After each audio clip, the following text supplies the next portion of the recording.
कि कथा तो हमने भी सुनी है और आपके भाई गंधकारी ने भी सुनी है, लेकिन विमान केवल गंधकारी के लिए क्यों आए, उसे ही क्यों लगे? हम इतने लोगों में से वो लोग धाम किसी को क्यों नहीं लेंगे? भेदभाव हुआ? बोले नहीं, भेदभाव नहीं हुआ। क्यों? कहते हम बताते हैं। देखो, कथा सुनने वाले 3 प्रकार के श्रोता होते हैं। श्रोता 3 प्रकार के। एक तो होते हैं श्रोता जो आते हैं, जो कथा के सच्चे रसिक होते हैं। कथा में ज्यादातर 2 प्रकार के लोग बैठते हैं। या तो जो बेचारे बिल्कुल चलने में भी असमर्थ हो, ज्यादा घूम घाम न पा रहे हैं, आगे छाया में बैठ जाए, क्या करें, खम्मा से करियाई लगा के जो ही सहारा है, यही टाइम कटे। या तो ऐसा व्यक्ति आता है, या फिर काफी समय तक वो व्यक्ति बैठता है जो रसिक हो, जो भाव रखता हो कथा में, भगवान में। ऐसे व्यक्ति श्रोता कहे जाते हैं, जो केवल कथा के लिए बैठते हैं, जिसको चाह होती है कथा सुनने की, भगवान का नाम सुनने की। ऐसे व्यक्ति को कहते हैं श्रोता। और दूसरे होते हैं श्रोता, जो आएंगे, 2 मिनट बैठेंगे और 50 कमी निकालेंगे ब्यासी में, 50 परिछी में, और 50 करवावे वाले में, 50 टेंट माइक वाले में। 200 हो गए। यही काम रहता है। बैठ गए, ठीक है व्यवस्था, लेकिन भीड़ तो बहुत है कथा में, तो कोई आई नहीं। सबकी अपनी अपनी रुचि है। जिसके हृदय में स्वयं नारायण स्वरूप भगवान विराजमान है, वही आकर के कथा पंडाल में विराजता है। श्रवण सब कर रहे हैं, चले जा रहे हैं, श्रवण करते जा रहे हैं, तो ऐसी कमी निकालते हैं जो इधर उधर की बातें करते हैं, उन्हें कहते हैं श्रोता। और तीसरे नंबर के होते हैं सोता, जो आकर के बल्ली से लगाए कमर और सो जाए। तो ऐसे 3 प्रकार के होते हैं, श्रोता, सरोता और सोता। ये सरोता और श्रोता को भगवान मिलने वाले नहीं हैं। भगवान तो मिलेंगे सच्चे श्रोता को ही। तो सबसे पहले हमारा भाव होना चाहिए कथा सुनने का।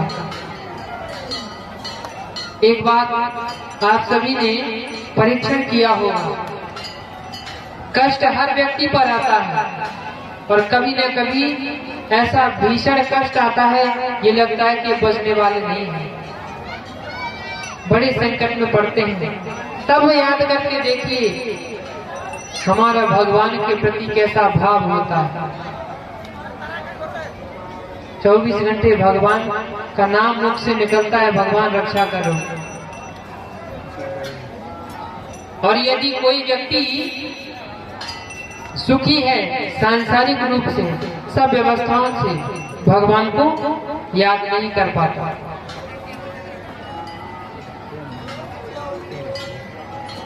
तो कहना चाहते हैं कि सुनो, धुंधकारी कष्ट में था, उसने जिस भाव से कथा सुनी है, ग्रामवासियों ने उस भाव से कथा नहीं सुन पाई। और कथा के फल का भेद उसके श्रवण करने के भेद से मिलता है, श्रवण करने के भाव से मिलता है। इसीलिए आप ग्रामवासियों से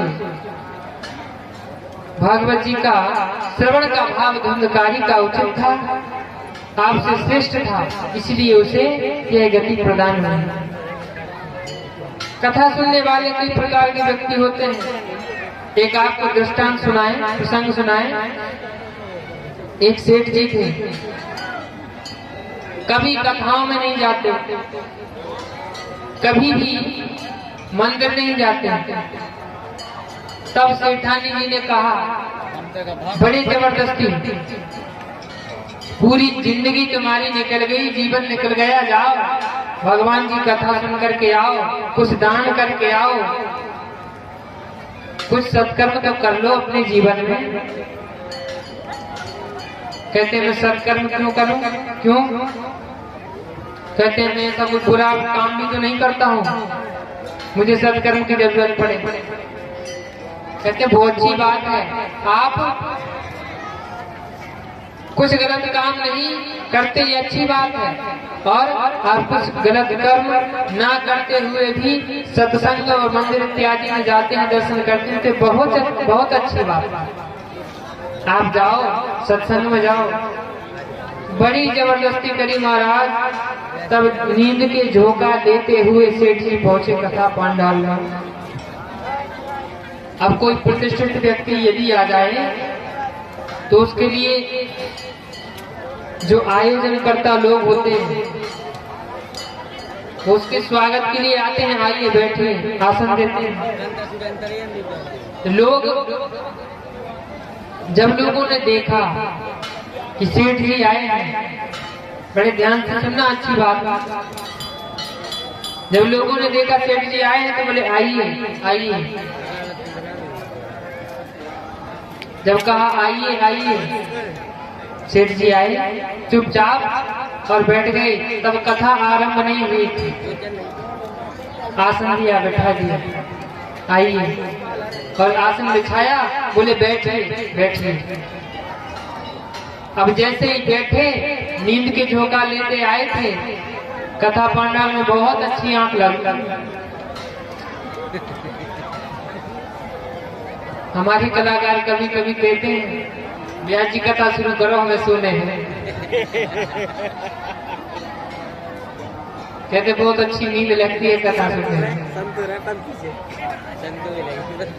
सब ऐसे सो रहे होंगे कि एक बार में जगाने से जगेंगे नहीं। फिर कथा से नहीं सो रहे बोले तो आप जाने के सो रहे हो, रात में जगह पे सो रहे। लीला होती है रात में, इसलिए सो रहे हो। तो जैसे ही बुलाया और जब कथा हुई, सेठ जी सो गए, एक भी शब्द कथा का नहीं सुना। और जब कथा हो गई, सब लोग चले गए, व्यास जी चले गए, सब आयोजन करता चले गए। दो लोग बैठे, कौन? एक बैठे सेठ जी लेटे हैं, एक दूसरे बगल में बैठे हुए चारों आदमी संकोच से कौन जी की चादर पे भी लेटे हैं। अब कौन जगा दे उन्हें? बड़ी हिम्मत करके सेठ जी से बोले, सेठ जी हो गई कथा, जाइए। चलो अच्छा हो गई कथा, ठीक है, चले गए। अब वो व्यक्ति अपनी चादर लेके चला गया। सेठानी जी ने पूछा जब घर आए कि कथा सुन के आए? बोले हाँ सुने आए। तो क्या बताया था? बोले कुछ नहीं, कथा में 3 तो शब्द हैं, आइए बैठिए हो जाइए। ये कथा सुनने के लिए पहुंचाया था हमें। सेठानी जी ने भी दिमाग लगाया, बोलिए कोई साधारण बात नहीं, ये मंत्र हैं, तुम इनका स्मरण करना। अब तो सेठ जी बैठे अपने कमरे में और बोलते रहे, आइए बैठिए जाइए, कुछ समय तक बोलते रहे और फिर सो जाए। एक दिन उनके घर में घुस गए चोर। एक चोर घुसा, जैसे ही वो घुसा, सेठ जी जप कर रहे थे, बोले आइए। जैसे ही चोर ने सुना, सेठ जी ने कहा आइए, बोले इसने देख लिया, अब नहीं बचेंगे हम। जैसे ही संकोच में पड़ गया, चलते चलते रुक गया, सेठ जी बोले बैठिए। चोर कहने लगा अब तो और बुरी तरह फंसे, बैठ गया। और जब लौट करके जाने लगा तो बोला जाइए। अब तो चोर ने सोचा अब इसने बड़ी गौर से देख लिया, अब नहीं छोड़ेगा। चोर ने सोचा और चोर गया सेठ के चरणों में लेट गया, बोला महाराज आप किसी से कहना मत, मैं अब कभी चोरी करने के लिए नहीं आऊंगा। जैसे झूठे मंत्र, झूठी बातें कथा की, ये भी हमारे जीवन में काम में आ सकते हैं। यदि हमने भाव से कुछ सच्ची बात ग्रहण कर ली तो विचार करके देखिए, हमारे जीवन में कुछ ना कुछ बदलाव तो लाएंगे, कुछ ना कुछ विकास हमारे जीवन में अवश्य होगा। तो इसीलिए कहते हैं कि सदैव हमें कथा को कभी मनोरंजन की दृष्टि से नहीं सुनना चाहिए।